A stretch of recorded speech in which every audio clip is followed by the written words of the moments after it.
So Sweet Planet est un podcast indépendant qui vous propose une série d'interviews d'artistes, activistes, chercheuses et chercheurs, responsables d'ONG, réalisatrices et réalisateurs de documentaires, de fiction, autrices et auteurs. Je suis Anne Greff et j'ai créé So Sweet Planet avec l'idée de sensibiliser à l'importance de prendre soin du vivant et d'ouvrir des portes vers d'autres cultures, d'autres regards et d'autres approches du monde. Aujourd'hui, sur So Sweet Planet, je vous propose une rencontre hors des sentiers battus, de ceux de So Sweet Planet jusqu'à maintenant en tout cas, bien qu'on ait déjà fait quelques petites excursions hors des sentiers battus. Et cette fois-ci, je vous propose une rencontre autour d'un livre, Cette vie et au-delà, enquête sur la continuité de la conscience après la mort. Donc, je vais lire la 4e de couverture pour nous donner tout de suite une petite idée de où nous embarquons. Expérience de mort imminente, expérience de fin de vie, vécu subjectif de contact avec un défunt, certains phénomènes humains semblent contredire l'affirmation quasi unanime de la communauté scientifique selon laquelle la conscience ne serait qu'une simple production de notre cerveau. Nourri des traditions spirituelles, bouddhistes, hindouistes, dont le discours sur la nature de la conscience fait écho aux enseignements de la physique quantique, Christophe Fauré est l'un de ces médecins qui s'y intéressent et s'interrogent. En unité de soins palliatifs où abondent les récits de tels phénomènes, il a constaté le réconfort et l'apaisement que ces expériences avaient apporté à la plupart des personnes les ayant vécues. Il a alors entrepris d'étudier tous les travaux scientifiques sur la question. Ce livre est le fruit de ses investigations, une enquête aussi troublante que passionnante, apportant des réponses à des interrogations universelles. Qu'y a-t-il après un décès ? Notre conscience perdure-t-elle après la mort physique ? Quelle est la nature de notre conscience ? Christophe Fauré est psychiatre, psychothérapeute et l'auteur de nombreux livres, parmi lesquels Vivre le deuil au jour le jour. Il est spécialiste de l'accompagnement des ruptures de vie. Bonjour, docteur Christophe Fauré. Oui, bonjour Anne. On va maintenant m'appeler Christophe, s'il vous plaît. D'accord, ok. Avec Pas de plaisir. docteur. Voilà, je suis vraiment heureuse de pouvoir vous recevoir sur So Sweet Planet. Comme je vous l'ai expliqué, en fait, j'ai eu connaissance de votre travail et de votre existence par une émission de radio sur laquelle je suis tombée en voiture. Et vraiment, je me suis dit, j'aimerais pouvoir... Alors, j'ai commandé votre livre et puis je l'ai lu. Alors, il y a déjà quelques mois de ça, il y a même un an en fait. Et je me suis dit, j'aimerais beaucoup un jour pouvoir dialoguer avec lui sur So Sweet Planet parce que justement, il y a l'approche rigoureuse du côté médical, il y a l'approche aussi de cette expérience de votre travail en soins palliatifs. Donc, En soins palliatifs et aussi en accompagnement des personnes en deuil dans mon cabinet, parce que dans ces expériences-là, vous avez évoqué les vécus subjectifs de contact avec un défunt, sont des expériences qui sont rapportées par des personnes en deuil. Oui, et on va en parler. Voilà, c'est vraiment essentiel de le mentionner. On va parler de tout ça beaucoup plus en détail. Sur So Sweet Planet, nous parlons de sujets liés au respect du vivant, donc environnement, culture et droits humains. Et j'ai mis en sous-titre sur le site qui existe depuis 2013, les podcasts depuis fin 2018, j'ai mis en sous-titre « Ouvrir des portes vers d'autres regards, d'autres cultures et d'autres approches du monde ». Nous y sommes. Voilà, donc on pourrait penser, oui, mais justement, je me suis dit, en fait, en réfléchissant, en préparant l'interview, on pourrait penser que parler de la vie après la mort entre dans la case d'autres approches du monde parce que, en fait, pour nous, en France métropolitaine, ce n'est pas toujours facile aujourd'hui d'évoquer ce sujet, mais il y a plein d'endroits sur notre belle planète où c'est beaucoup plus facile parce que c'est beaucoup plus communément admis.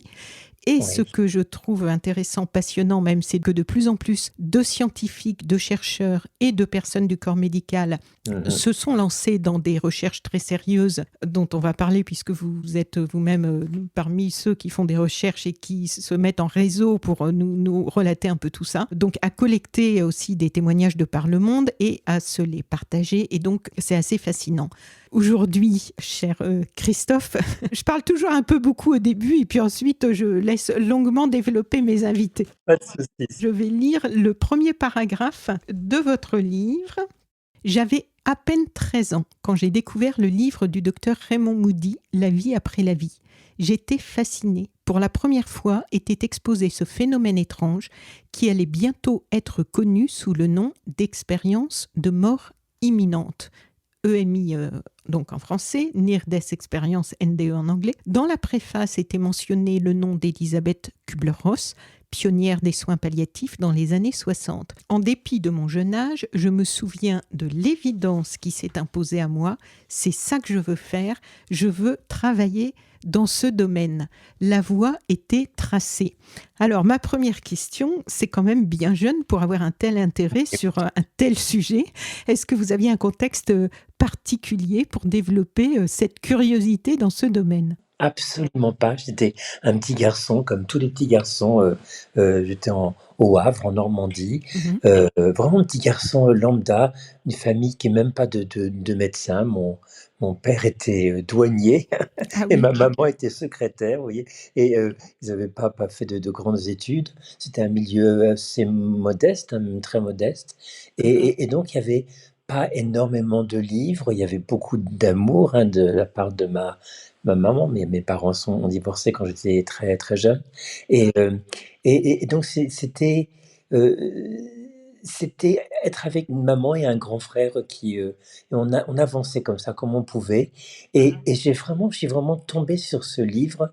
Et aussitôt, mais vraiment, c'était étonnant, hein, aussitôt, ça a été, comment dire, familier.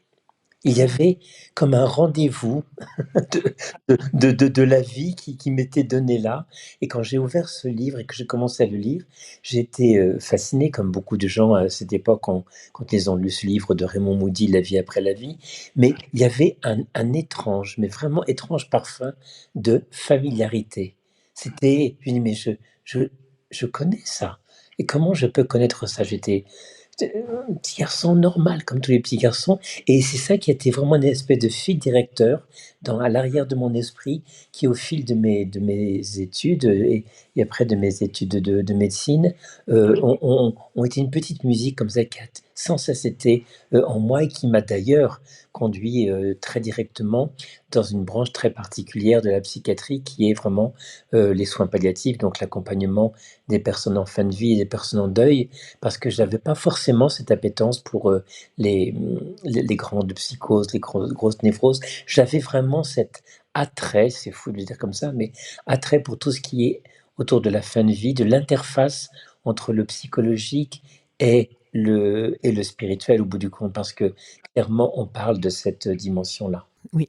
Donc ensuite, vous faites ces études de médecine, vous travaillez en soins palliatifs, et là, Ouais. vous commencez à assister à des phénomènes étranges. Ben oui, des récits. Et comme je dis toujours, vraiment, ces phénomènes, je ne les ai pas cherchés activement. Au début, ils sont venus à moi. Mhm. Au cours de la pratique, avec des conversations, soit avec des patients, soit avec des soignants, qui racontaient ce qu'on appelle des expériences de fin de vie, à savoir des personnes qui sont à quelques semaines, peut-être quelques jours, quelques semaines de leur fin de vie, et qui décrivent des phénomènes étranges comme des proches décédés qui se présentaient à eux de façon soit très claire, soit furtive, et qui semblaient les attendre, les accueillir, et avec vraiment quelque chose qui était extrêmement paisible quand ces personnes racontaient cela. Et ce qui est intéressant, c'est qu'il y a une étude, plusieurs études qui ont été menées par le docteur Christopher Kerr, qui est chef de service de l'unité soins palliatifs à Buffalo, aux États-Unis, et il a eu à cœur de faire une étude sur des personnes qui justement n'avaient pas des médicaments qui altéraient leur conscience et n'avaient pas des atteintes cérébrales comme des métastases ou des dégénérescences neurologiques qui auraient pu générer des hallucinations. Et au bout du compte, ces personnes racontaient des récits de façon très calme, aussi calmement que vous et moi, nous sommes en train de parler maintenant. Ils parlaient de ces étonnamment de ces présences. Alors c'était parfois échangé avec des proches qui étaient là, mais tu vois pas papa qui est là, ou tu vois pas ta sœur décédée qui est là, ou alors qui interpelle les soignants, donc des gens qui n'ont aucun lien émotionnel particulier et qui vous disent, mais c'est curieux, il y a cette personne que je vois souvent dans ma chambre. Alors ça peut s'associer avec soit des personnes connues, des personnes décédées, elles sont toutes décédées, qui se manifestent à la personne, et alors qu'on pourrait penser que c'est effrayant pour les personnes en deuil, dans les études qui ont été menées, c'est au contraire extrêmement apaisant, comme s'il y avait une espèce de promesse d'un accueil, d'une attente de retrouvailles qui allait survenir. Et ça, en termes de... je vous ai juste vous raconter une histoire que j'ai déjà sûrement racontée quelque part, mais que je vous raconte ici. Aussi, c'est une amie pédopsychiatre qui travaille à l'hôpital en oncologie qui me l'a raconté. Elle rentrait dans une chambre et il y avait un petit garçon qui était en train de dormir, atteint d'une leucémie en stade terminal, et sa maman était là à côté. Et il s'est réveillé un petit peu un petit peu joyeux, et s'est tourné vers sa maman. Il lui a dit: «Mais maman, j'ai vu grand-père», son grand-père décédé, il a dit qu'il allait venir me chercher. Ne t'inquiète pas, tout va bien se passer, vraiment tout va bien se passer. Et puis il était un peu fatigué, il s'est rendormi et quelques heures après, il est décédé. Ah oui. Donc, vous voyez, ce petit garçon-là, il raconte vraiment clairement une expérience de fin de vie qui se passe soit à l'état de veille, donc les gens sont complètement réveillés, soit à l'état de sommeil, dans des rêves, mais qui ont une tonalité extrêmement claire, extrêmement simple, dénuée de toute cette symbolique des rêves.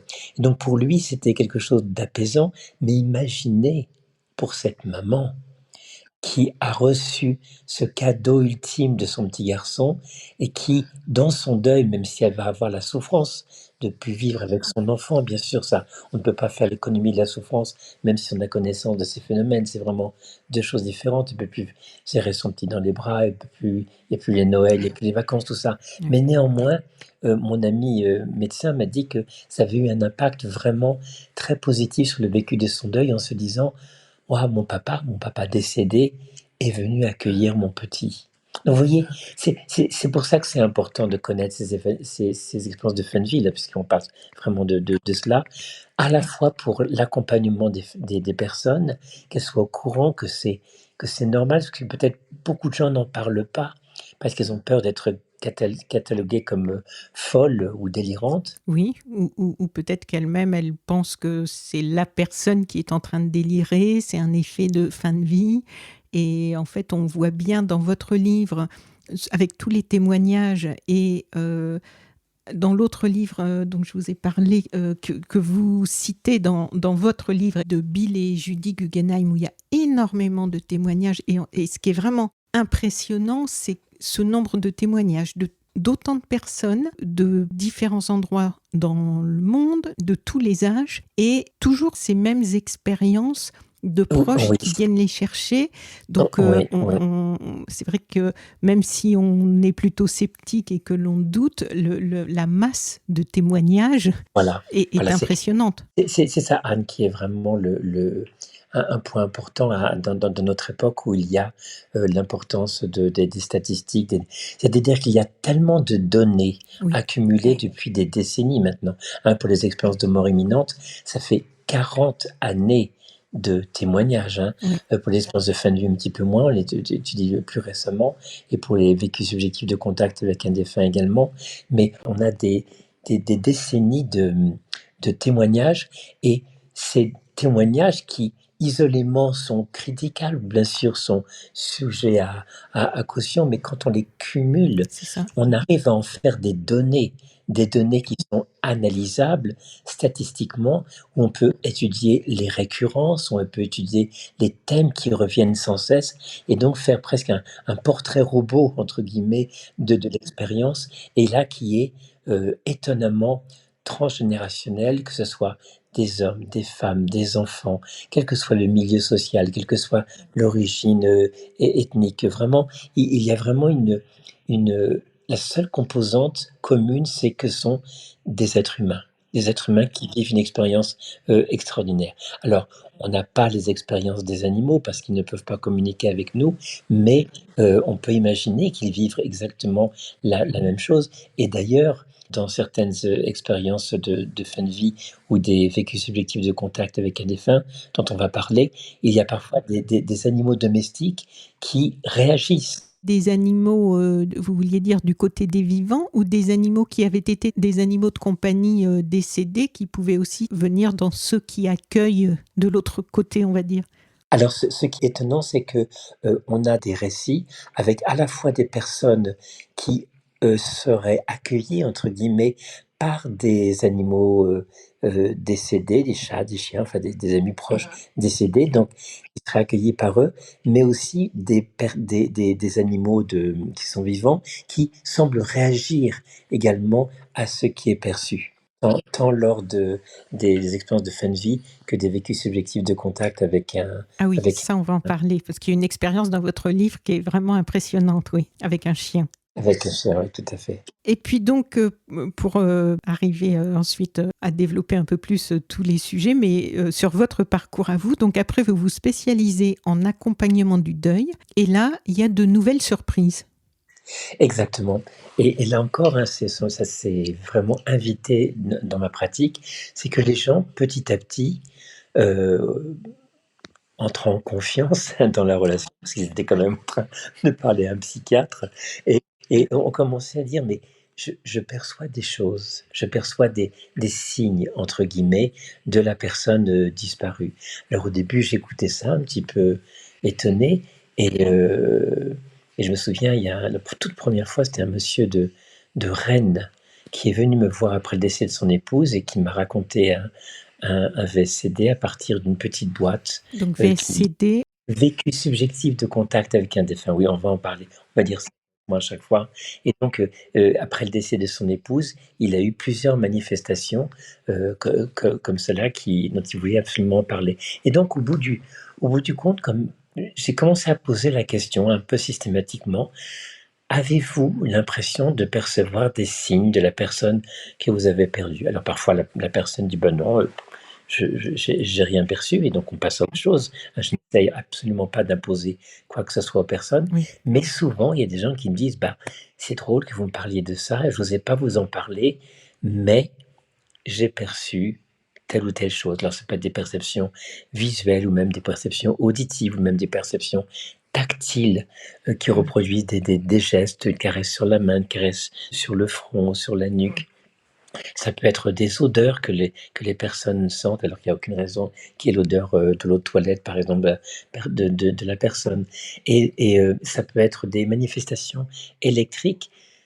C'est très étonnant, mais c'est étudié. Il y a notamment une équipe de recherche à l'université de Northampton en Angleterre qui étudie ces phénomènes-là. Notamment, une des chercheuses de cette équipe travaille sur les manifestations à travers des téléphones. Il y a parfois des messages qui apparaissent sur des téléphones qui sont débranchés, qui ne sont pas chargés.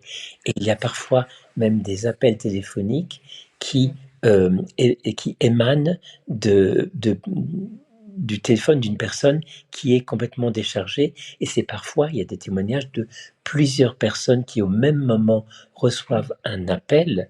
Au bout du compte, il y a personne, mais ils voient inscrit le nom de la personne décédée sur leur écran. Ils décrochent. Mais comment c'est possible? Et ce qui est intéressant, c'est que ces informations peuvent être croisées. C'est pas simplement une personne qui, dans sa subjectivité, dirait j'ai eu un appel.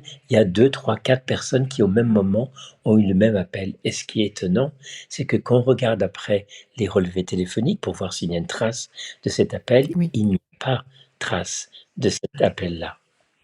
Et c'est vraiment quelque chose qui est...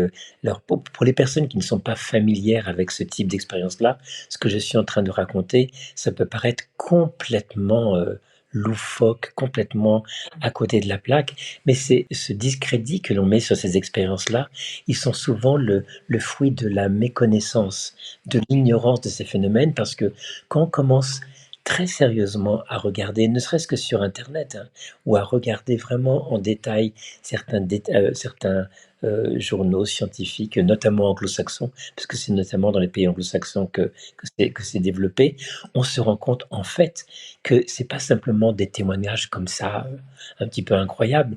Il y a des unités universitaires, il y a des chercheurs, il y a des gens qui s'engagent. Il faut bien voir ça, que ce sont des personnes qui engagent leur crédibilité professionnelle, Oui. qui engagent leur réputation à étudier des sujets qui semblent apparemment complètement farfelus. Donc pour que des gens prennent le risque de mettre dans la balance leur réputation, c'est qu'il y a vraiment un sujet vraiment fondamental. Parce que au bout du compte, Anne, je voudrais juste préciser, Mhm. au-delà du côté un petit peu fantastique de tout ce qu'on va raconter, les vécus subjectifs de contact avec les défunts, les expériences de fin de vie dont on a parlé tout à l'heure, les expériences de mort imminente, au bout du compte, ces expériences-là, elles disent quoi? Elles remettent en question quelque chose de fondamental, qui est que jusqu'à maintenant, le postulat, le paradigme, le postulat scientifique actuel dit que la conscience, notre conscience, est fabriquée par le cerveau, fabriquée par nos neurones. Et ce qu'on oublie de dire, c'est que c'est uniquement une théorie qui n'est pas démontrée scientifiquement. Il n'y a aucune preuve scientifique qui démontre de façon formelle que la conscience est fabriquée par le cerveau, c'est-à-dire par les neurones. Et les expériences dont nous parlons, justement, semblent dire que la conscience n'est pas le produit du cerveau, parce alors qu'il y a destruction ou mort du cerveau par la mort de la personne, il y a manifestation de la personne, alors même qu'il n'y a plus de support neurologique pour cela. Et donc, on est en train de passer d'une vision scientifique de la conscience localisée au cerveau à la notion de conscience non localisée au cerveau. Donc le cerveau qui n'est plus le lieu de production de la conscience, mais un peu comme un récepteur émetteur, exactement comme un smartphone capte les informations du cloud, du Wi-Fi, et restitue cela sur l'écran du téléphone. Mais c'est jamais on pourrait penser que la vidéo que l'on voit sur le téléphone est fabriquée par le téléphone. On sait très bien qu'elle qu'elle est captée simplement à partir du Wi-Fi et du cloud. Et il semblerait que le cerveau ait cette fonction-là dans cette perspective nouvelle, ce changement de paradigme, ce changement de postulat scientifique d'une conscience localisée au cerveau à une conscience non localisée. En fait, c'est l'essence même derrière le côté un peu fascinant de toutes ces expériences. Oui. On va en parler un peu plus vers la fin de cette interview. Et puis sur la question suivante qui était justement sur ce que vous venez de dire. Mais ce que j'ai trouvé intéressant dans votre livre, c'est que vous ne faites pas que énumérer des expériences ou des témoignages. Vous avez pris toutes les controverses, tout ce que l'on peut opposer, ce que la raison peut opposer. Et vous êtes allé comme un enquêteur vraiment chercher des réponses. En fait, j'étais pas tout seul avec mon bâton de pèlerin pour aller chercher les réponses. Elles existent, hein. Il y a des articles scientifiques qui Oui, sont oui. vraiment très, même publiés dans des grands journaux scientifiques comme The Lancet, par exemple, qui vraiment démontent point par point toutes les objections qu'on peut dire. Oui, mais par exemple pour les vécus subjectifs de contact avec un défunt, oui, mais la personne a tellement envie de retrouver son proche qu'elle fabrique l'expérience, ou alors pour les expériences de fin de vie, oui, mais la personne a tellement peur de mourir, Ou tellement de médicaments. voilà, ou qu'elle fabrique une hallucination de proches qui viennent la rencontrer, etc., etc. Et au bout du compte, si on prend point par point ces différents éléments, on arrive à les démonter et à se rendre compte qu'en fait, bien non, il y a un vrai phénomène, et il est même anti-scientifique de dire non, ça n'existe pas, alors même que on ne s'est pas penché sur ces études-là. Et c'est souvent ça, les détracteurs disent: mais non, moi je suis cartésien, je ne crois pas à ces choses-là. Et on leur demande: mais qu'as-tu étudié? Mhm. Quelle étude peux-tu mettre en avant? Quelle objection documentée scientifiquement peux-tu mettre en avant pour contredire ou annuler la pertinence de cette expérience-là? Et bien souvent, les gens ils disent ben non, il n'y a pas besoin, c'est évident. Ben non, c'est pas évident. Allons chercher dans la science parce que la réponse se trouve dans des avancées qui sont en cours actuellement. Et puis, comme je le disais au début, il y a aussi beaucoup d'endroits dans le monde, en Asie, en Afrique, où ces mondes qui ne sont pas visibles, qu'on les appelle les esprits, qu'on les appelle... Exactement. Donc, effectivement, il y a d'autres endroits du monde où c'est quand même plus évident que pour nous. Mais justement, vous écrivez dans l'introduction, pour la petite histoire, j'étudie ces phénomènes depuis des décennies, mais je n'osais pas en parler publiquement. Ce n'est qu'en 2021 que j'ai franchi le pas avec mon premier roman, Mourir n'est pas te perdre, que j'ai d'ailleurs là devant moi, mais que j'ai pas encore lu. Une histoire qui parle de réincarnation, d'expérience de mort imminente et de VSCD, vécu subjectif de contact avec les défunts. Pour beaucoup de lecteurs, c'est une simple fiction, alors qu'en vérité, tout ce que j'ai écrit s'appuie sur les données scientifiques que je vais exposer dans cet ouvrage. Et pour vos patients aussi, vous l'avez dit, c'est pas facile de parler de ça. Donc, on en a déjà là un petit peu parlé, mais qu'est-ce qui est difficile? Et vous-même, vous dites que ça a été... parce qu'en fait, c'est quoi? C'est la crédibilité qui peut être remise en cause. On vous associe à un monde de gens un peu illuminés dès qu'on parle de Oui, ça. il y avait ça. Et en fait, là, en vérité, là, ce livre est sorti il y a quelques années. C'est exactement l'inverse qui s'est passé. Mm. Je n'ai pas du tout été attaqué, même lors de conférences avec des professionnels, parce que au bout du compte, ces mêmes professionnels ont également entendu des témoignages de la part de soit des personnes qu'ils accompagnaient, soit de la part à travers des études, et que entre guillemets, les langues se dénouent parce que les gens entendent qu'on en parle. Et même le fait que nous échangions aujourd'hui, Anne, Oui, aujourd'hui, il y a peut-être des personnes qui ont fait telle ou telle expérience, qui n'osaient pas en parler, et qui, comme ils nous écoutent aujourd'hui, oui. vont se dire, mais oui, moi j'ai vécu quelque chose comme ça, je me pensais fou, je me pensais folle, alors qu'en fait, c'est quelque chose qui était important pour moi et que je n'ai jamais osé partager.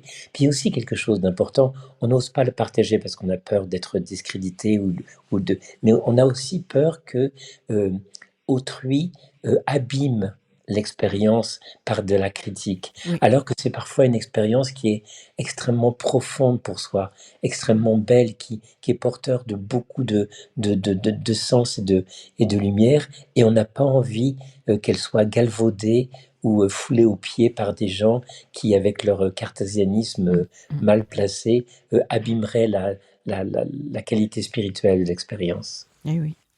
Et donc, ce livre, vous l'avez divisé en 3 grandes parties. Est-ce que vous pouvez nous les donner, ces 3 grandes parties, pour que nos auditrices et auditeurs aient une idée des contenus que l'on va un petit peu développer après et survoler, parce qu'après, il faudra aussi qu'ils aillent eux-mêmes se plonger dans le livre pour avoir tous les détails et toutes les expériences, bien sûr.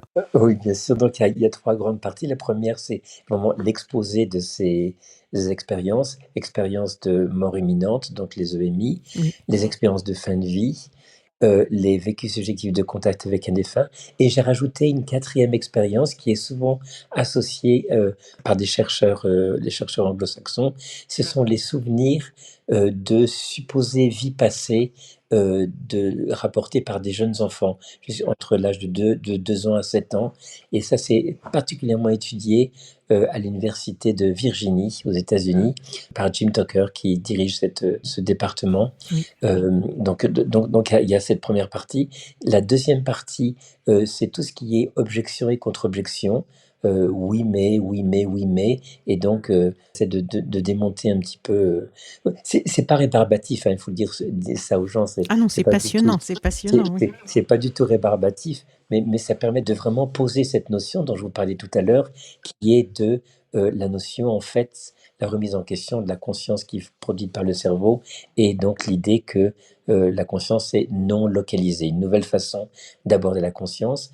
Et la troisième partie, qui est un petit peu les enseignements. Qu'est-ce qu'on peut apprendre pour notre vie, notre vie à nous de ces expériences-là. Et d'ailleurs, je vous donne un petit scoop, le prochain livre que je suis d'ailleurs en train d'écrire maintenant, c'est vraiment tous les enseignements psychologiques et spirituels qui découlent des expériences de mort imminente, parce que c'est les récits des personnes qui ont fait des expériences de mort imminente, c'est-à-dire qui ont frôlé la mort et qui sont revenus et qui ont eu 20% de ces personnes ont eu une expérience de mort imminente, racontent des choses qui ont parfois un impact extrêmement majeur, extrêmement positif sur leur façon de mener leur existence. Et donc, comme on a, comme je vous ai dit tout à l'heure, 40 années de récits, il y a vraiment des récurrences sur la place de l'amour dans les petites et les grandes choses, la place de la connaissance. Enfin, il y a des transformations vraiment en profondeur. Et même si on n'a pas fait ce type d'expérience, il est très, très inspirant Oui. de lire ces témoignages, parce que ça peut être donner des réponses un petit peu sur ce sens de la vie que chacun d'entre nous recherche avec importance. Oui. Et dans ce monde très troublé et très agressif dans lequel nous sommes en ce moment, ça sera bienvenu, je pense. Dans les phénomènes étranges autour de la mort, il y a pas mal de choses. Est-ce que l'on peut déjà faire un petit tour rapide des phénomènes connus et référencés dont vous avez déjà parlé? Par exemple, les expériences de mort imminente, donc les EMI.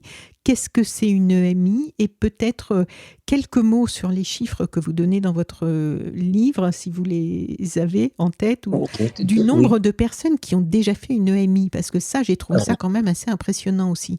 Alors, il y a une étude qui a été menée par le docteur Pien von Lommel, qui est cardiologue aux Pays-Bas, et il a pris plusieurs hôpitaux avec des services de cardiologie, et pendant plusieurs mois, il a répertorié toutes les personnes qui avaient eu un arrêt cardiaque avec perte de connaissance. Il a demandé aux personnes, est-ce que vous vous souvenez de quelque chose entre le moment où vous avez perdu connaissance et le moment où vous avez été réanimé?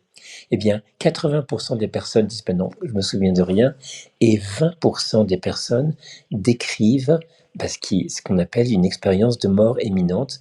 Et d'ailleurs, le fruit de cette étude a donné lieu à un article qui a été publié dans The Lancet, qui est un magazine scientifique de renommée internationale. Oui. Et donc, ce chiffre de 20% revient dans de nombreuses autres études qui ont été menées par la suite, que ce soit pour des adultes, mais aussi pour des enfants, parce qu'il y a des expériences de mort imminente d'enfants qui sont complètement identiques dans le contenu et dans la finesse et dans la profondeur que celle des adultes. Et donc, qu'est-ce que c'est? Grosso modo, l'expérience de mort imminente, ce sont des personnes qui ont soit un accident avec perte de connaissance, soit un accident avec, par exemple, une maman qui accouche et une hémorragie massive et elle perd connaissance. Et après, il y a réanimation. Ça peut être une réanimation de 5 minutes, de quelques instants. L'expérience est courte. Et au bout du compte, les personnes décrivent ce qu'on appelle une sortie de corps, c'est-à-dire qu'ils voient la scène comme s'ils étaient à 2-3 mètres au-dessus, en train de voir les médecins ou les gens s'affairer autour de ce corps en disant mais je vais bien, pourquoi vous affolez pas? Après, il y a... si je peux juste rajouter une petite chose, ce qui est étonnant, c'est qu'il y a aussi des personnes, parce que j'ai entendu qu'il y avait souvent eu, quand ils disaient mais j'étais au-dessus, je vous ai vu, j'ai vu que vous preniez tel ou tel appareil pour m'ouvrir ou je ne sais quoi, et en fait j'ai vu qu'il y avait quelquefois des personnes qui avaient fait des sorties de corps à ce moment-là sur la table d'opération, mais qui avaient vu ce qui se passait par exemple dans la chambre d'à côté ou dans le couloir. Donc là, on ne peut pas dire qu'ils ont entendu ce qui se passait dans la pièce. Ils peuvent décrire très précisément la façon dont une personne dans la pièce à côté était habillée ou ce qu'elle était en train de faire. Ça fait partie des choses indéniables après, là, du coup. Voilà, ou même dans la salle d'attente, ou parfois même des choses qui sont passées à l'extérieur de l'hôpital. Donc, c'est vraiment des données qui sont vérifiables. Oui. Donc, il a cette sortie de corps, et parfois l'expérience s'arrête là, les gens réintègrent leur corps, mais si on continue dans l'expérience, il y a parfois l'impression d'être engagé dans un tunnel, avec au bout de ce tunnel, il y a un événement très marquant Mm. des expériences de mort imminente, c'est la rencontre avec, à défaut d'autres mots, je mets des guillemets, un être de lumière. Alors après, chacun lui donne un nom particulier, mais on va juste dire être de lumière, qui semble accueillir la personne et la submerge d'un amour complètement inconditionnel. Il Et il y raconte a tout un ça, hein. échange. Oui. Voilà, exactement. C'est une grande constance. Et il y a un échange avec cette personne-là. Et en essence, d'une communication d'esprit à esprit, des deux questions qui sont posées, c'est comment as-tu aimé au cours de ta vie? Première question. Et qu'as-tu appris de toi, des autres, de la réalité du monde? Et ces deux questions sont souvent accompagnées par ce qu'on appelle la revue de vie. C'est à peu près entre 14 et 20% des gens qui font des expériences de mort imminente, qui ont une revue de vie. Qu'est-ce que c'est? C'est le panorama. Devant eux, ils se déploient toute leur vie dans les moindres détails. Donc, ils perçoivent tout ce qu'ils ont vécu, dans le positif comme dans le négatif, avec comme si de leur visage était, de leurs yeux par exemple, était enlevé un voile qui leur empêchait de voir l'incidence des paroles ou des actes, même des pensées qu'ils ont pu avoir et qui ont eu un impact sur les autres. Avec cette idée très troublante que tout ce que je fais de bénéfique, de bienveillant vis-à-vis de quelqu'un d'autre, la personne raconte pendant la revue de vie qu'il le ressent également. Et à l'inverse, tout ce qui a été vécu de façon agressive ou nocive vis-à-vis de quelqu'un est ressenti également par la personne durant la revue de vie, comme s'il y avait une sorte d'indifférenciation entre moi et l'autre au cours de l'expérience. Et à partir de là, il y a vraiment une forte empreinte qui fait que les gens, quand ils reviennent de leur expérience, changent leur manière d'interagir avec autrui, hein, sur un mode beaucoup plus d'amour, d'attention, de choses comme ça. Il y a également décrit l'accès à une conscience ultime, une vaste conscience, une connaissance ultime. Et beaucoup de personnes disent que à ce moment-là, ils comprenaient pourquoi ils étaient dans cette vie. Ils comprenaient la raison profonde qui avait fait qu'ils vivaient ce qu'ils vivaient, à la fois dans les choses heureuses, mais à la fois dans les choses douloureuses. Connaissance, évidemment, que nous n'avons pas quand nous sommes dans notre vie de tous les jours. Mais là, pendant cette expérience-là, beaucoup de gens disent, je savais ce que j'avais à vivre et pourquoi je le vivais, même si quand je suis revenu de mon expérience, quand j'ai réintégré mon corps, j'ai complètement oublié ce qui me paraissait évident sur le moment, mais je sais que je savais. Oui, c'est ça que justement j'attendais que vous terminiez parce que c'est ce que j'ai lu là, je crois que c'était dans le livre des Guggenheim, et je me disais c'est quand même étonnant que à cette étape, visiblement il y a une information qui est donnée, on a une connaissance de ce qu'on a à faire sur Terre, et qu'on ne s'en souvienne pas quand on revient. Ce qui est étonnant, hein. On se dit, mais alors à quoi bon? Et ça doit être tellement frustrant en plus. Mais je me disais, par rapport au fait aux vies antérieures, il y a aussi cet oubli. Quand on revient, à part de très rares personnes, il y a des expériences assez phénoménales dans la série sur Netflix que vous citez dans votre livre de 4 documentaires, dont le dernier est sur la réincarnation. Et c'est vrai qu'à part quelques rares personnes, moi en tout cas, je ne me souviens pas de ma vie antérieure, et j'ai pas envie de m'en souvenir d'ailleurs. Mais on se dit que voilà, il doit y avoir une bonne raison à cela. Une bonne raison. Eh bien, ce qui est intéressant, c'est que quand on prend la tradition kabbalistique, hein, de la tradition juive, Oui. qui a une dimension ésotérique de la tradition juive, il y a un livre qui s'appelle le Zohar, Zohar, qui est vraiment un livre de référence et qui évoque justement cette idée de mission de vie et cette idée d'oubli de pourquoi on est là. Et il est dit dans ce texte vraiment ancestral que l'oubli a pour fonction de nous laisser libres. de laisser le libre arbitre de mener notre vie, comme nous l'entendons en fonction de ce que nous sentons être juste en nous, dans le cœur. Donc, je trouve ça assez joli comme explication, de dire que l'oubli a pour fonction de nous laisser libres. Parce que si on savait pourquoi on est sur cette terre, peut-être qu'il y a des tas de leçons, d'enseignements qui, dont on ne pourrait pas bénéficier parce que on irait directement droit au but. Alors ça j'affirme rien, c'est ce que raconte ce livre, mais c'est le seul ouvrage où il est mentionné ça, mais également dans La République de Platon, le Ah oui, philosophe vous en parlez Platon. dans votre livre aussi, oui. Et il parle du soldat R qui aurait fait une expérience de mort imminente et qui dit que pendant son expérience, il avait vu une foule de personnes qui à qui on donnait une petite tablette où était écrite ce qu'ils allaient faire de leur vie. Donc ils intégraient dans leur être leur mission de vie, ce qu'ils devaient faire de leur vie, et après ils allaient dans le fleuve de l'été. L'été, ça veut dire l'oubli en grec, et ils buvaient de l'eau de ce fleuve, et ils oubliaient pourquoi ils étaient venus avant de prendre naissance dans leur corps. Donc, il y a quelque chose là, il y a un sens profond qui nous échappe sur le fait d'oublier pourquoi on est là. Et donc, euh, c'est une invitation à essayer d'écouter la voix de notre cœur, notre intuition qui nous dit ce qui est juste et ce qui n'est pas juste, essayer de mener une vie qui est la plus bénéfique pour soi-même et pour autrui. Oui, Hein, et de c'est un peu profiter des expériences que l'on a à vivre, même exactement, si elles ne sont pas exactement. toujours agréables. Oh, que non, bien sûr que non, oui, bien sûr, même très douloureuse parfois.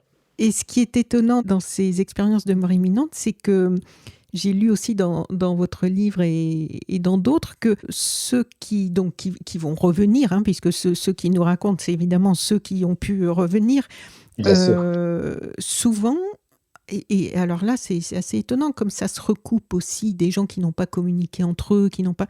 Et souvent, ils rencontrent quelqu'un, alors je ne sais pas si... Alors certains vont dire l'être de lumière et d'autres la lumière, ou bref, on met le nom qu'on veut, mais en tout cas, il y a toujours une histoire de lumière, ça j'ai bien remarqué, et on leur dit...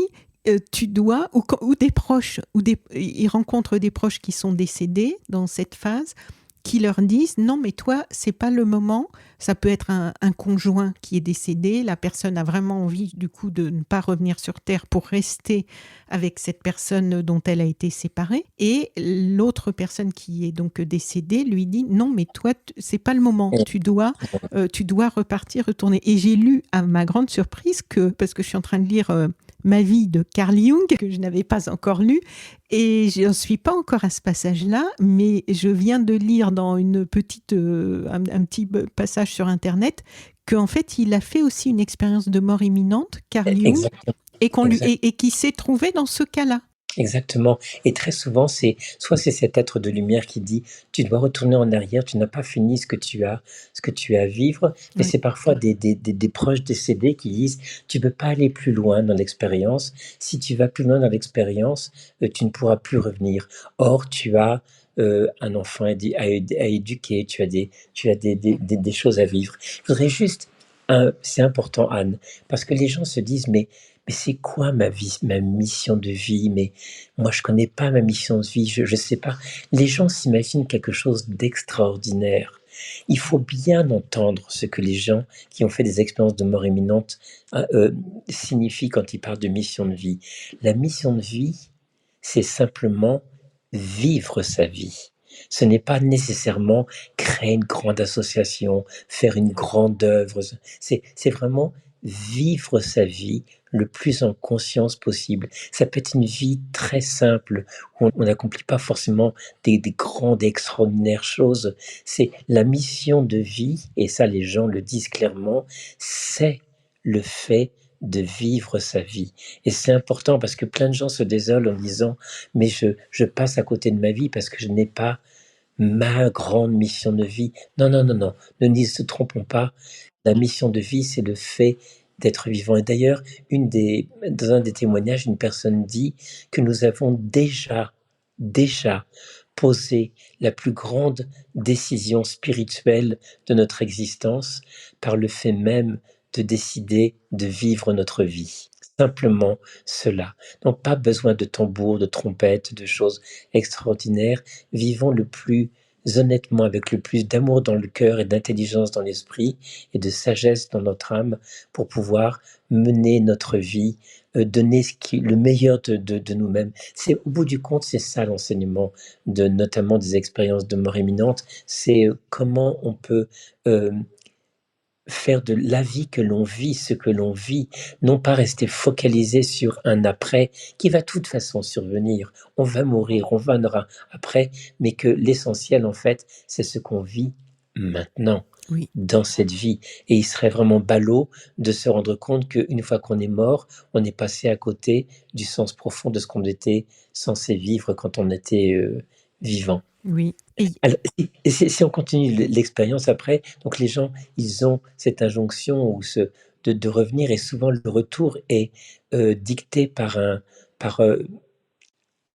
de l'amour, le souhait de revenir et les personnes réintègrent leur corps. Alors c'est parfois sur le bord de la route en train d'être réanimé par les pompiers ou sur le bloc opératoire en train d'être réanimé. Et parfois les gens, leur expérience chronologique a duré peut-être que 10 minutes, 20 minutes, le temps qu'on les réanime, alors que pendant l'expérience, de façon unanime, les gens disent qu'ils ont complètement perdu la notion du temps. Ils ont l'impression que le temps n'existait plus dans cette autre dimension. Et ça, c'est vraiment important. Et donc, quand ils reviennent, après, il y a un temps d'intégration. C'est-à-dire qu'il ne faut pas s'imaginer que parce qu'on a fait une expérience de mort imminente, on est tout de suite lumineux et en paix. Il y a beaucoup de gens qui ont des grosses difficultés à retrouver leur vie de tous les jours. Et donc, c'est pour ça que je plaide pour que des psys, les médecins, les infirmières connaissent ces expériences-là pour aider les gens à intégrer psychologiquement, émotionnellement, socialement, spirituellement cette expérience, parce que c'est loin d'être évident de revenir après dans sa vie normale une fois qu'on a vécu ces choses-là. Mais il y a très souvent des transformations très, très positives, hein, notamment une peur de la mort qui disparaît, la notion que la vie est précieuse, que l'existence doit être menée. Il y a une grande appétence pour la connaissance, pour un grand respect du vivant, justement, puisque mm, on est dans So Sweet Planet, oui, hein, le grand respect du vivant, que ce soit le vivant humain ou le vivant animal ou le vivant végétal. oui. Le respect de ce qui est, de ce qui fait ce monde. Et ce sont ces enseignements qui, à mon sens, comptent le plus dans les expériences de mort imminente. Oui.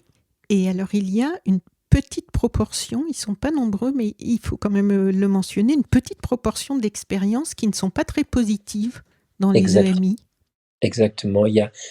Alors, les gens parlent beaucoup moins parce ils ont l'impression que s'ils parlent des EMI négatives alors que tout le monde en fait des positives, on va les juger en leur disant bah, vous êtes une mauvaise personne. Or, dans des études qui ont été menées, les gens les plus gentils peuvent faire des expériences négatives qui peuvent être parfois très effrayantes. C'est à peu près, en fonction des études, c'est entre 5 à 20% des gens. 20%, c'est énorme quand même, hein. Oui, Hein, et qui font des expériences qui peuvent être assez effrayantes, l'impression d'être bloqué dans un noir ultime, ou même faire des rencontres pas très sympathiques de personnes qui semblent hostiles, ou de se trouver dans des paysages très désolés, très, très, très hostiles. Donc, le fait qu'il y ait des expériences de mort imminente négatives, ça va complètement à l'encontre de l'objection qu'on entend de la part de certains scientifiques qui disent que au moment de la mort, notre cerveau relargue plein d'hormones positives mm, pour apaiser le passage de la mort. Alors que non, pourquoi notre cerveau générerait une expérience qui est très effrayante. Après, quand les gens reviennent, il y a parfois des gens qui sont très traumatisés par l'expérience de mort imminente qu'ils ont vécue. Et ça aussi, ça fait l'objet d'études pour comprendre pourquoi il y a également des expériences de mort imminente qui sont négatives. Donc, il ne faut pas s'illusionner en disant que c'est que positif. Oui. Ce n'est pas le cas. Ce n'est pas toujours positif. Et dans le livre des Guggenheim, j'ai lu il y a quelques jours un chapitre que j'ai trouvé assez nécessaire sur une mise en garde par rapport à la tentation du suicide pour des personnes qui... Voilà, oui. Là, c'est important, Anne, que vous mentionniez ça, c'est que dans l'immense majorité des personnes qui ont fait des expériences de mort imminente suite à une tentative de suicide disent, quand ils reviennent, le suicide n'est pas une option. Mm. Ne vous suicidez pas en pensant que après c'est mieux. Ce n'est pas ça que vous êtes censé vivre. Alors après, il y a aussi des personnes qui ont fait des expériences de mort imminente suite à des tentatives de suicide, qui ont vécu des choses très belles, très sereines, et qui ont elles-mêmes décidé de revenir parce que, pour mille raisons, pour leur famille ou pour leurs proches, mais c'est important quand on accompagne des personnes en deuil et qui ont perdu un proche par suicide. C'est important de les rassurer que sur la base de témoignages qu'on a pu recueillir de personnes ayant fait des EMI après les tentatives de suicide, ils sont apaisés également. Et que la démarche suicidaire fait partie de ce que les personnes avaient, entre guillemets, choisi d'apprendre dans cette existence. Hein, ça peut être très outrageant d'entendre cela, ça peut être très révoltant d'entendre ces personnes qui témoignent de vies qui sont très chaotiques, très douloureuses, très, très blessantes, très blessées, et de dire mais il n'en pouvait plus, il s'est tué, et vous êtes en train de me dire qu'il ne faut pas se tuer, mais il ne pouvait pas vivre. Peut-être que ceci était ce que la personne avait besoin, entre guillemets, que je mets besoin entre guillemets, parce que c'est pas besoin, nous en tant qu'humains, je parle de besoin au niveau de notre être De son ultime, cheminement, oui. hein, de notre être ultime, de notre être supérieur, qui a peut-être eu besoin de cette expérience de tourment indicible qui mène au suicide. Et donc, c'est important toujours quand j'accompagne des personnes en deuil après suicide et qui me parlent de MI, de vraiment les apaiser à ce niveau-là.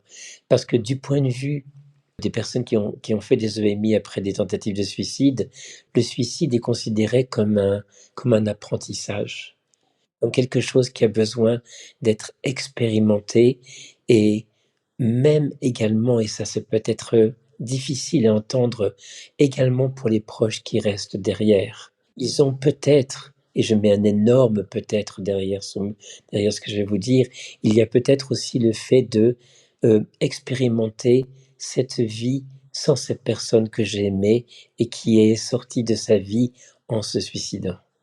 Hein, donc, vous voyez tous les questionnements abyssaux, énormes que suscitent ces questions.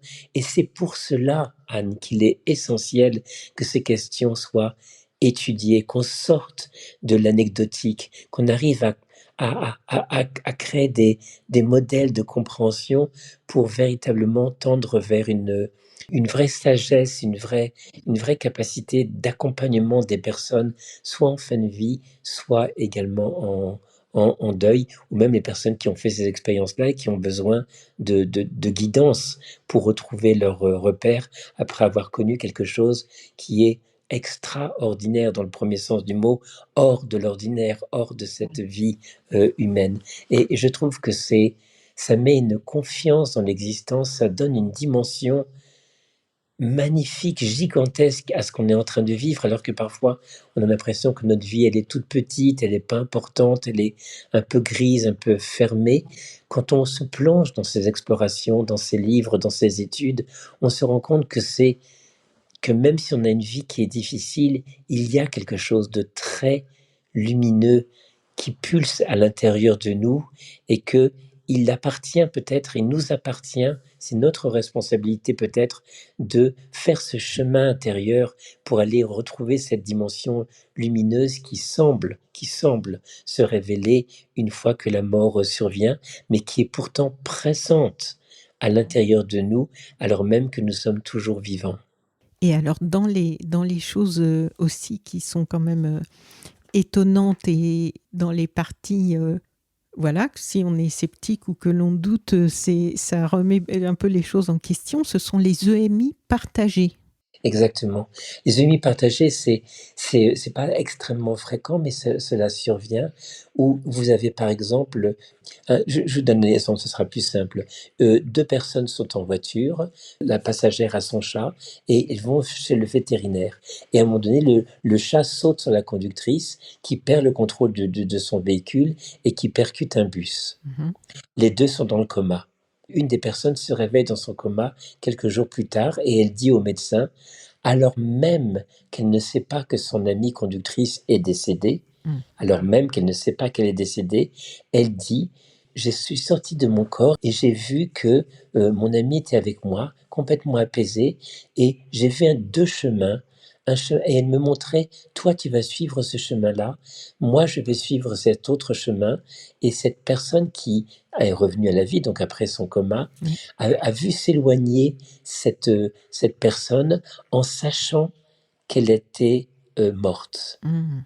Et elle l'a su avant même que les médecins lui apprennent qu'au cours de l'accident de voiture, son ami était décédé. Et donc là, on a un exemple très clair de deux personnes qui ont fait toutes les deux une EMI, enfin, ont frôlé la mort. Une est réellement morte et l'autre n'est pas morte, mais au cours de l'EMI, elle a vu que cette personne allait dans une autre dimension et qu'elle n'était pas anéantie, quoi, qu'elle continuait. Donc, à partir de cet exemple-là, on comprend mieux ce que veut dire EMI partagé. Tout comme il peut y avoir, comme on a dit au début de notre rencontre, des expériences de fin de vie partagées, c'est-à-dire des personnes qui disent, qui sont dans leur lit d'hôpital et qui voient leur conjoint décédé, par exemple, se présenter à eux comme s'ils l'attendaient, et que des soignants ou des proches voient également la personne décédée. Donc on ne peut pas dire que c'est simplement le fait d'hallucination de la personne malade, parce que des soignants qui ne sont pas malades ou des proches qui ne sont pas malades perçoivent également la personne qui est décédée, et donc ils sont complètement stupéfaits de cette expérience-là. Et on parlait également rapidement tout à l'heure des vécus subjectifs de contact avec un défunt, donc ils ont donc la perception de la personne décédée par la personne en deuil. Il y a parfois ce qu'on appelle des vécus, des vécus subjectifs de contact avec un défunt partagés, où plusieurs personnes voient en même temps la personne décédée, hein. Et, Oui. et donc là, on ne peut pas parler d'hallucination collective. On sort complètement de la subjectivité d'une seule personne qui raconterait son expérience.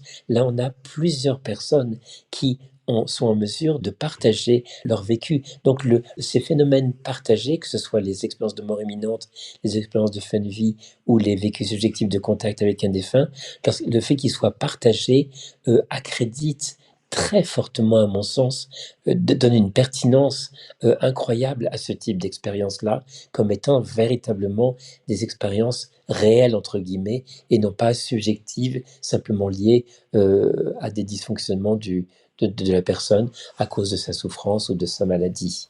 Oui, et d'ailleurs, dans ces expériences partagées, quelquefois, dans les membres d'une famille qui vont voir un de leurs proches qui est décédé et ils vont le voir en même temps, ensemble, ou avoir des signes en même temps Exact. de cette personne.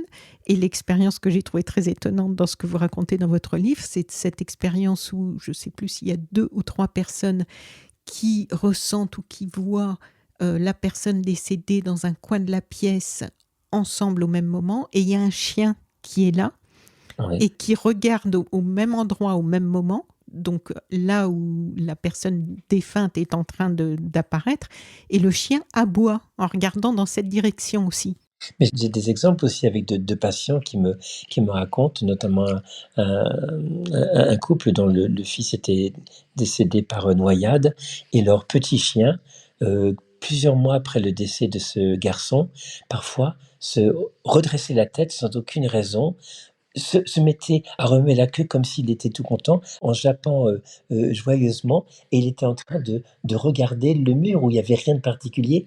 Et même le monsieur m'a montré des vidéos où il filmait son chien qui semblait suivre du regard quelque chose, mais le mur était, il n'y avait rien de particulier, comme s'il suivait quelque chose qui, alors on peut rien affirmer, mais qui était peut-être la personne décédée qui était plus présente. Et donc, entre parenthèses, tout ceci est une invitation à parler à nos morts. Mm. Parler à nos morts à voix haute, hein, sans savoir s'ils nous entendent ou pas, mais parlons-leur. Incluons ces personnes dans notre quotidien. euh, il y a quelque chose qui peut être très très doux de parler à son conjoint décédé, à son enfant décédé, de lui dire tiens, regarde, on va regarder ensemble ce magnifique lever de soleil, ou qu'est-ce que tu aurais fait dans cette situation-là. Ça permet de créer, de maintenir un lien avec la personne qu'on a perdue, même si c'est un lien invisible, même si c'est un lien qui... Et je pense que ce n'est pas que un lien psychologique, qu'il y a également un lien spirituel et un lien tangible qui est vraiment de l'ordre du sensible, et qui, même s'il ne peut pas être prouvé scientifiquement, peut peut-être faire du bien tant à la personne en deuil qu'à la personne qui est peut-être de l'autre côté et qui sent également l'amour que cette personne ressent toujours pour elle. Oui.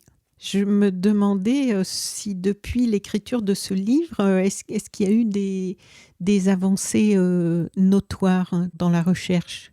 Oh, des avancées notoires, non. Il y a surtout plus de témoignages. Je dis pas simplement liés à mon livre, hein, mais c'est vrai que comme il a quand même été assez bien médiatisé, beaucoup plus de personnes en parlent. Et vous savez, on va arriver à un espèce d'effet de masse où à un moment donné, on va franchir. Il y aura tellement de gens qui en parlent, qui osent sortir du bois, je dirais, entre guillemets, et raconter leur expérience, que peut-être dans 5 ou 10 ans, ce sera des expériences qui seront des expériences humaines qui seront considérées comme normales, pas du tout perturbées, et que ça fera partie des expériences humaines qui ont besoin d'être explorées et étudiées pour en comprendre le sens et en tirer les enseignements. Mm. Hein, euh, parce que c'est vraiment à partir du cumul encore et encore et encore des données, des témoignages, que l'on va affiner encore plus la connaissance de ces phénomènes. Alors c'est bien, j'ai conscience, Anne, que on a beaucoup développé les expériences de mort imminente, et on a parlé un petit peu des expériences de fin de vie, et on a très peu parlé des vécus subjectifs de contact avec un défunt, mais j'invite les gens à lire le livre pour en découvrir davantage. Oui, oui, oui. Et puis on n'a pas encore tout à fait fini. Bien sûr que non. Qu'est-ce que le Galileo Commission Report? Parce que vous dites dans le livre que vous avez à cœur de transmettre leurs travaux. Oui, leurs travaux. Oh, vous savez, c'est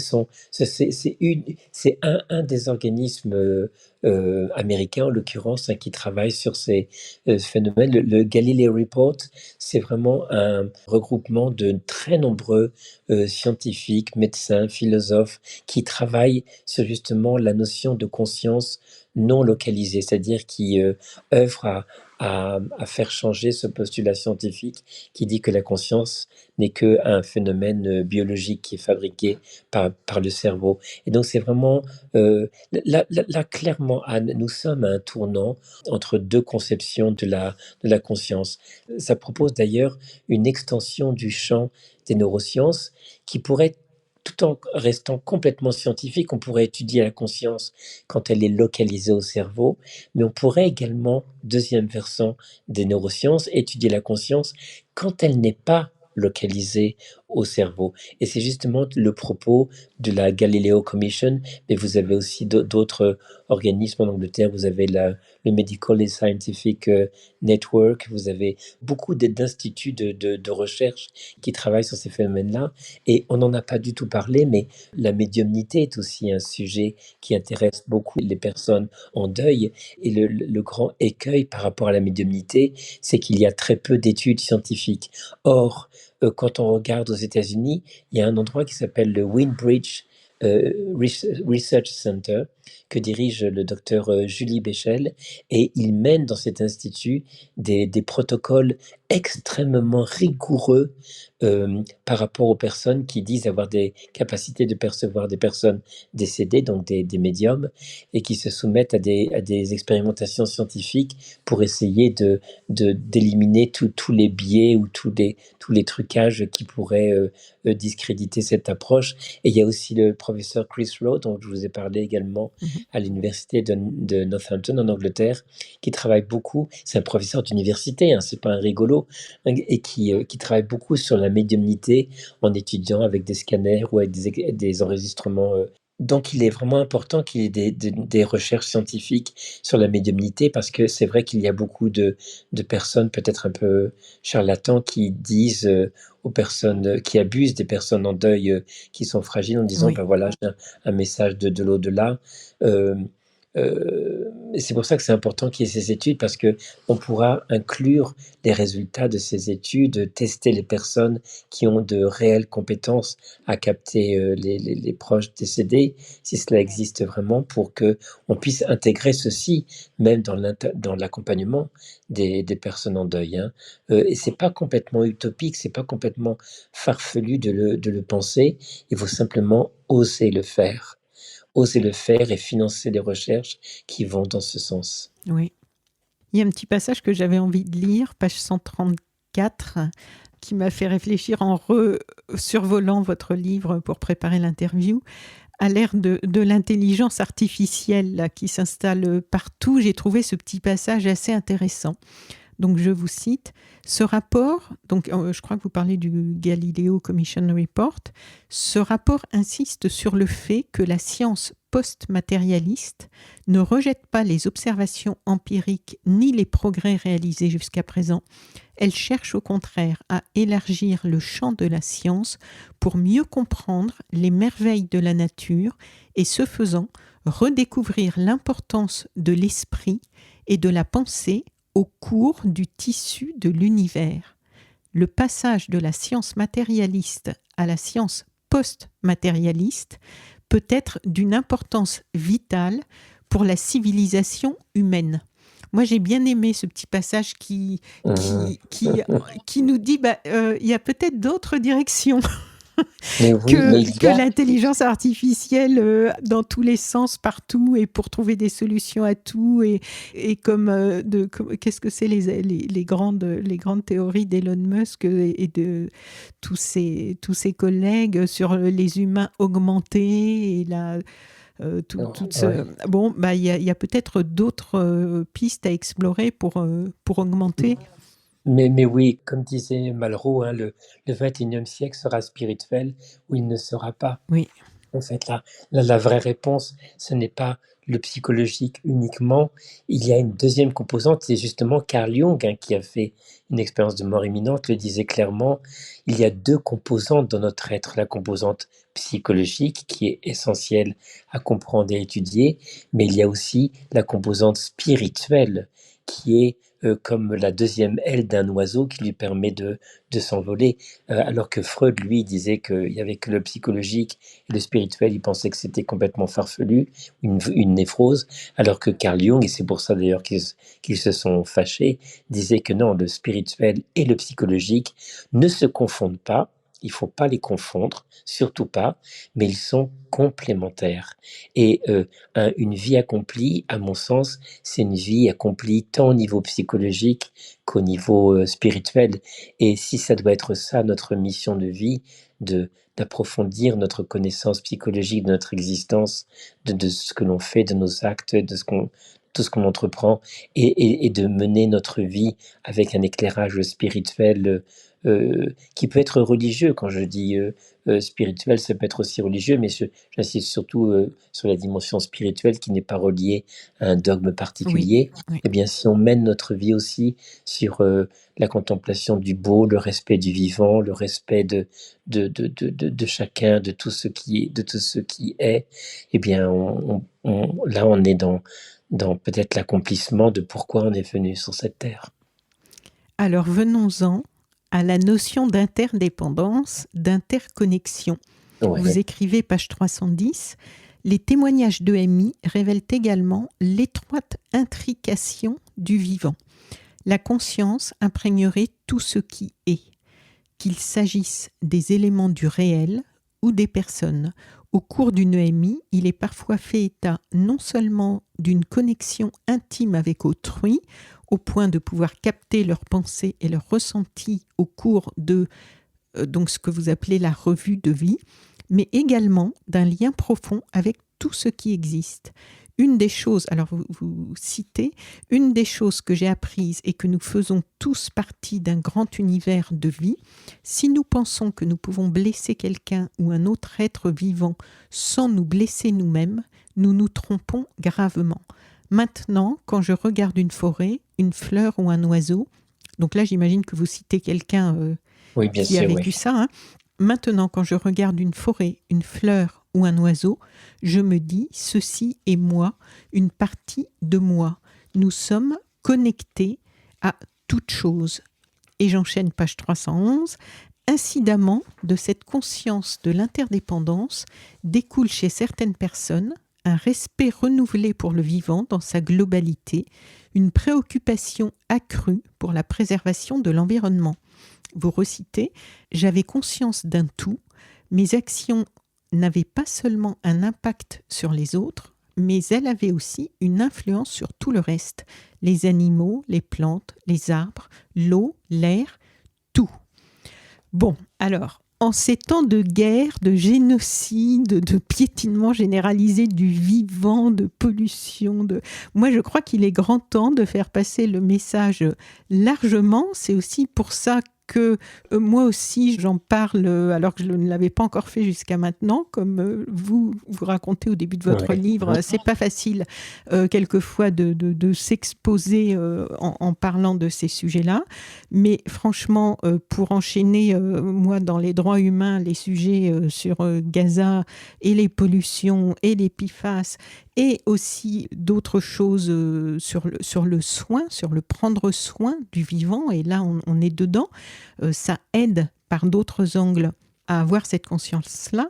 Est-ce que vous pensez, ce que j'espère, hein, que l'on avance sur la validation scientifique de ces choses-là? Ça rejoint un peu la question que je vous ai posée tout à l'heure, mais donc il y a de plus en plus d'instituts, il y a cette université en Virginie dont vous parlez, qui a un département des études perceptives, je crois, que Oui. l'on voit dans les documentaires, là aussi sur Netflix, on voit leurs travaux. Est-ce que vous ressentez dans les scientifiques avec lesquels vous êtes en contact, est-ce qu'on a, je me dis souvent, ça changerait tellement la face du monde au niveau de responsables de grandes entreprises qui Oui. méprisent le vivant, aussi bien les êtres humains qu'ils emploient que l'environnement qui pollue, et de certains responsables politiques aussi qui sont complètement inconscients, ou en tout cas qui n'en ont rien à faire de ce respect du vivant. Si on arrivait de plus en plus à avoir cette conscience de l'interdépendance et du fait que oui, que le mal que l'on fait au vivant, ça n'est pas anodin sur notre propre vie, mais ça changerait tellement la face du monde. Oui, Anne, j'aimerais tellement vous dire que oui, notre monde avance dans ce sens-là, mais ouvrons les yeux, nous constatons que non. Vous savez, il y a un proverbe qui dit: grande ombre, grande lumière, petite ombre, petite lumière. Il est clair que notre monde est dans une grande ombre en ce moment. Et en parallèle, dans la grande ombre, eh bien, on voit qu'il y a une grande lumière qui s'élève à travers la prise de conscience de toute cette interdépendance, et qui n'est pas simplement un concept qu'on retrouve dans les approches bouddhistes, par exemple, parce que Oui, dans le bouddhisme, l'interdépendance est une donnée fondamentale. oui, Là, on franchit quelque chose d'autre. On sort d'un contexte spirituel, religieux, bouddhiste, par exemple, ou même hindouiste, et là, on a des données scientifiques qui, sans se confondre, mais qui rejoignent, créent des ponts avec le spirituel. Il est là le lumineux. Et c'est notre responsabilité en tant qu'être humain de porter cette lumière alors même que nous plongeons dans plus en plus d'obscurité. Mais de toute façon, vous savez bien, Anne, tout est cyclique. Oui. Il y a des moments de grande ombre, de grands bas de vagues, et après ça remonte et on est dans des âges de prospérité, d'intelligence, de lumière, pour après replonger dans l'obscurité dans l'obscurantisme. C'est presque le cycle de l'humanité, le cycle de la vie que l'on voit avec les saisons, le froid de l'hiver, la mort de l'hiver, et après la glorieuse explosion de l'été. Euh, mais prenons notre place, en fait. C'est une question de responsabilité, même en dépit de l'obscurité, soyons une lumière. Et la lumière, ça peut être aussi en répandant des messages tels qu'on est en train de le faire à travers cette émission, qui va peut-être susciter des choses nouvelles chez des gens, un intérêt nouveau, peut-être ce que j'espère tellement, un changement de perspective. Eh bien, si on change une personne à la fois, même si on a des fous furieux politiciens qui font tellement de mal à notre humanité, eh bien, ça fait rien, on fait notre part. C'est la théorie du colibri, vous savez, Mm. le petit colibri qui cherche à éteindre le feu de forêt. Et il me dit, mais pour toi, pourquoi ton action est dérisoire, un petit peu, une goutte d'eau va pas éteindre la forêt. Eh bien, le colibri il répond, oui, ça va pas éteindre la forêt, mais je fais ma part. Et faisons notre part. Et il y a une réponse à la fois au niveau global, hein, en tant qu'être humain, en tant que faisant partie du vivant, et aussi en tant qu'individu. Peut-être que notre vie, elle a pour mission, entre guillemets, d'apporter dans le monde cette lumière, de mettre cette lumière que les gens qui ont fait ces expériences-là de là-haut, entre guillemets, Mm. eh bien l'amener en bas, là où c'est sombre, là où c'est humide, là où il fait froid. Oui, Et c'est ce qu'on est en train de faire là, Anne, en ce moment. Exactement en ce moment. j'espère. Oui, Le concept de une seule et même conscience, on en parle de plus en plus. C'est un ressenti fréquent apparemment chez les personnes qui ont eu des EMI. Et il est constant. oui, Il est constant, ce constat, ce ressenti d'unité fondamentale, intrinsèque de tout ce qui est, l'unité du réel, c'est presque une constante dans le vécu des expériences de mort imminente. oui. Et si on avance encore d'un cran, l'amour comme nature même de la conscience. Donc là, en fait, cette notion, c'est étrange parce que finalement, depuis la nuit des temps, dans les différentes religions, spiritualités, c'est quand même le thème central. C'est devenu obsolète, galvaudé. C'est un terme à part dans le domaine affectif, l'histoire d'amour, mais l'amour avec un grand A, c'est plus tellement à la mode, on va dire. Et en Ouais. fait, c'est ce qui ressort de beaucoup d'expériences, mais on a mis tellement de choses sous ce mot amour, Alors, en fait, de quoi parle-t-on là? oui, il faut pas confondre. Quand les gens qui font ces expériences se disent l'amour est primordial, il y a une définition de l'amour qui n'est pas l'amour émotionnel Voilà. d'une personne pour une autre. Les gens ne parlent pas de cet amour-là qui est un amour, je le répète, très, très émotionnel. Il y a une définition très claire qui est rapportée par les personnes. L'amour étant défini comme la conscience intime que ma nature fondamentale est indifférenciée de la nature fondamentale de l'autre, que ce soit un être humain, un animal, un végétal, que nous partageons la même essence.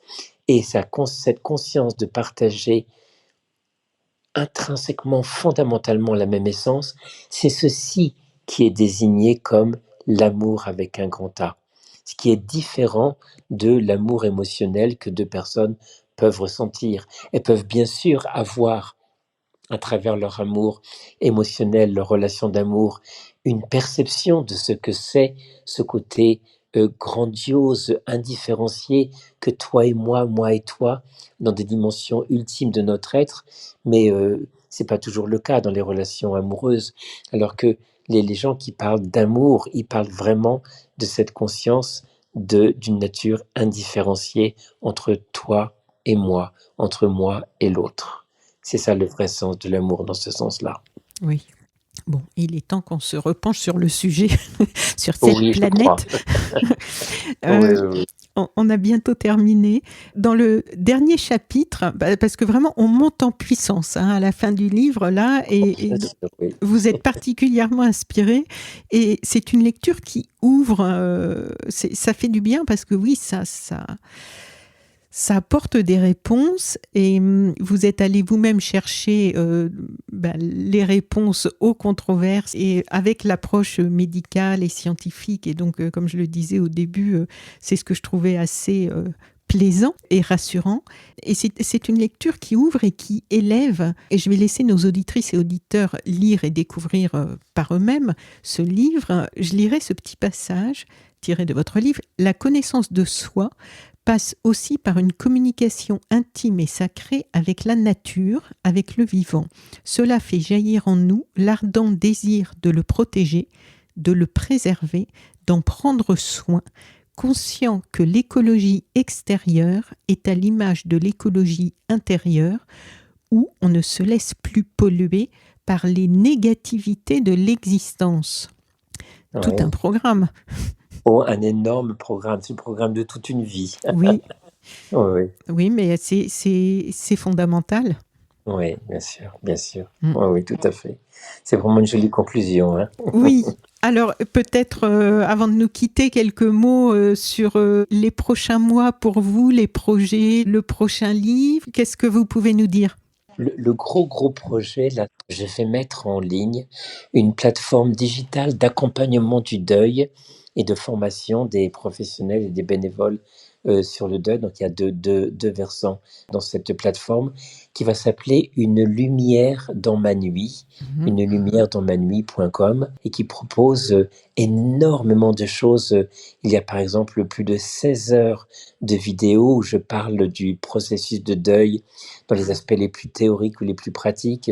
Vous avez des fiches d'accompagnement, il y a 53 fiches d'accompagnement, vous avez 22 témoignages, il y a plus de 11 heures de témoignages de personnes, de conjoints, d'enfants, de parents en deuil qui racontent leur chemin de deuil au fil des années. Il y a aussi une rubrique qui comporte la dimension spirituelle du deuil où justement je parle des expériences de mort imminente, des expériences de fin de vie, des vécus subjectifs de contact avec un défunt, parce que pour moi maintenant, cela fait de façon incontournable partie de l'accompagnement du deuil. Et il y a également une rubrique avec toutes les ressources, toutes les associations que l'on peut trouver. Ah, Et très puis bien. pour les professionnels, il y a en plus un guide d'accompagnement pour les aider à accompagner les personnes en deuil. Et j'organise pour les professionnels un webinaire par trimestre pour qu'il y ait un question-réponse. Vous voyez, donc c'est une lumière dans ma nuit, un très gros projet et va suivre bientôt, mais là je suis en train de le rédiger, la suite du livre dont on vient de parler aujourd'hui, Cette vie au-delà, Ah. qui inspire justement des enseignements spirituels, des expériences de mort imminente. Donc en fait c'est une extension de la troisième partie du présent ouvrage. D'accord. Ben, j'attends avec curiosité de pouvoir le lire. Ça fait combien d'années que vous accompagnez des personnes en deuil maintenant ? Oh, 30 ans. Ah oui, belle expérience déjà. 30 ans, donc là, il y a quand j'affirme certaines choses au niveau du deuil, je sais vraiment de quoi je parle. Oui, J'ai accompagné beaucoup de personnes en deuil après suicide, beaucoup de parents qui ont perdu leur enfant, donc et beaucoup de situations de décès violents. Donc oui, je crois que je connais mon affaire. Et mon livre Le deuil au jour le jour est par bonheur devenu le livre de référence pour accompagner les personnes en fin de vie. Et j'espère de tout cœur que la future plateforme d'accompagnement Une lumière dans ma nuit va avoir également cette fonction d'apaisement et de pouvoir cheminer à son rythme. Parce que le constat, c'est qu'il y a un livre qui existe, hein, Vivre le deuil au jour le jour, mais parfois, on n'a pas l'énergie pour lire tellement on est Eh oui. fatigué à cause du deuil. Et donc là, j'ai essayé de voir comment rendre accessible l'accompagnement du deuil. Et donc les vidéos, les audios rendent beaucoup plus facile le fait d'être accompagné sans avoir à faire l'effort de la lecture. Donc les deux sont complémentaires, la plateforme et le livre. Ok. Voilà les projets. Ah ben, un grand merci pour ce temps ce soir, hein, parce que c'est une interview un peu tardive là que l'on a faite. J'espère que ça va vraiment apporter plein de choses aux gens parce que Moi aussi. on a dit tellement de choses, Oui. c'est bien, c'est fantastique. Mais en tout cas, merci beaucoup Anne, c'était un vrai plaisir d'échanger avec vous et vraiment, j'ai passé vraiment un bon moment également, Ah, vraiment. ben, j'en suis ravie. J'attendais depuis un bon moment que l'on arrive à caler cette interview. Donc, je pense que ça devait être ce soir le bon moment, pas plus tôt, Oui. pas plus tard. Et je suis vraiment contente qu'on ait pu échanger sur. C'est pas toujours facile, hein, effectivement, de parler publiquement de tous ces sujets-là. Mais j'espère que l'on va toucher et que ça va pouvoir encourager pas mal de personnes et surtout attiser la curiosité de personnes qui auront envie d'aller plus loin, d'aller voir votre plateforme, les livres, les choses qui existent, cette série sur Netflix là dont vous parlez dans votre livre, les 4 documentaires sur les scientifiques qui sont dans ces recherches-là. Je vais rechercher le nom exact. Je crois que c'est Survivre à la mort. Oui, je crois, je sais plus du tout Voilà. ça. J'espère qu'avec tout ça, on va petit à petit amener un peu de lumière, comme vous dites. Exactement. Ok. Je vous souhaite une très bonne Très soirée bonne soirée à vous. Un grand merci. très bonne soirée à vous. Au revoir. Au revoir. Chères auditrices et chers auditeurs, si ce podcast vous a plu, si vous êtes sensible à l'importance des sujets abordés ici, merci de soutenir mon travail. Je réalise toute seule le site et le podcast de So Sweet Planet, un média complètement indépendant, sans publicité. Vous pouvez me manifester votre soutien sur DonorBox, c'est très simple, et aussi sur Patreon et PayPal. Cliquez sur le lien dans le texte du podcast, je compte sur vous.